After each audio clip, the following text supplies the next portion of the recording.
Continuation of my previous slide on endosperm, and this is to explain why we see different ploidy in endosperm. Now, whenever a plant, so let me take primitive of the two groups, gymnosperm, it wants to give survival assurance to the offspring. That means it wants the offspring to survive and establish into a independent plant. One of such strategies is that it will give a promising nourishment or a tissue which provides nutrition till the offspring is capable of independent existence, because it is terrestrial adaptation. Internal fertilization and assurance of survival to the offspring, there is a parental care. Being evolved plants, gymnosperm and angiosperms are not an exception. Even in mammals, we see there is a placenta during embryogenesis, there is a mammary gland after the birth. This is next level of survival assurance to the offspring. So, the gymnosperm also thought the same. When a plant wants a nourishing tissue to the embryo, then naturally the logic is the endosperm should form along with embryo. So when there is an embryo formation, if there is an endosperm formation, then there is no tissue waste. Imagine you can't form placenta without implantation of the zygote. It is a waste. So plant also performs the same strategy. So ideally it wants endosperm to form along with embryo, so that if it keeps on forming endosperm in every ovule, the tissue will go waste if the ovule is not fertilized. So then and there formation of endosperm is logic. Thinking this, the gymnosperms also produced two male haploid gametes. Is that not like angiosperm? In angiosperms also we have two generative cells and one vegetative cell.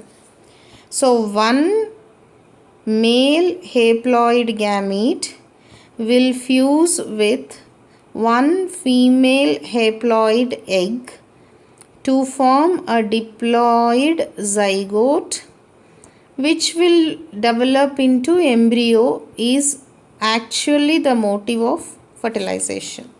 Then the second male haploid gamete will fertilize another female haploid gamete, so that we see a diploid endosperm. So let one fertilization give rise to embryo and another fertilization gives rise to endosperm. Then this logic of endosperm along with embryo is right.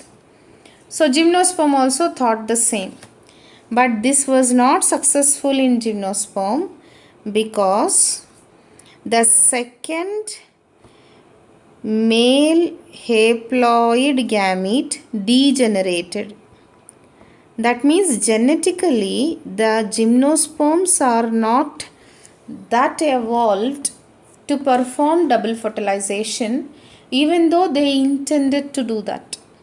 So naturally one male gamete, so if I take these as step 1 and step 2, the step 1 is successful. I see a diploid zygote in gymnosperms.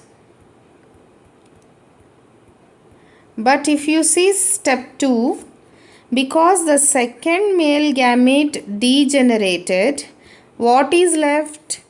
I have another haploid female gamete. Now the haploid female cell only will give nutrition to the embryo. This is the reason the endosperm is maternal in production and the endosperm is haploid in gymnosperms. Clear? Now what happens in angiosperms is the angiosperms could close the story where gymnosperms stopped it. They took actually 2 leaps apart from gymnosperms. Step 1 is greatly performed. Step 2 is also successfully performed. So angiosperms show double fertilization. This is really an evolution and advancement. But the angiosperms took another step. In primitive angiosperms like water lilies, I see diploid embryo and diploid endosperm. So 2 fertilizations, maybe the second fertilization did not want to develop into embryo, instead sacrificed the development to give nutrition to the other embryo to ensure the survival. In advanced angiosperms like Amburella, monocots, dicots, what happened was there is definitely a diploid embryo. We don't have any exceptions with reference to diploid embryo in gymnosperms, primitive angiosperms, and the advanced angiosperms. But we have, what did the advanced angiosperms did is, they maintained a cell with diploid chromosomes to combine with haploid gamete so that they get a triploid endosperm. So this is next level of advancement. Forming an endosperm along with fertilization is one advancement. Forming an endosperm with 3 ploidy is another advancement. So naturally, if there is one set of chromosomes, if it is performing the function in certain degree, with the same set of chromosomes 3 times, and maybe because of a variation as it is getting fertilized, it may perform a better degree. So this is the reason why the angiosperms could survive the test of time in sexual reproduction, because the embryo is assured of nutrition from a triploid endosperm. So I think you are clear now why the endosperm is haploid, why the endosperm is diploid, and why the endosperm is triploid, in what plants and how.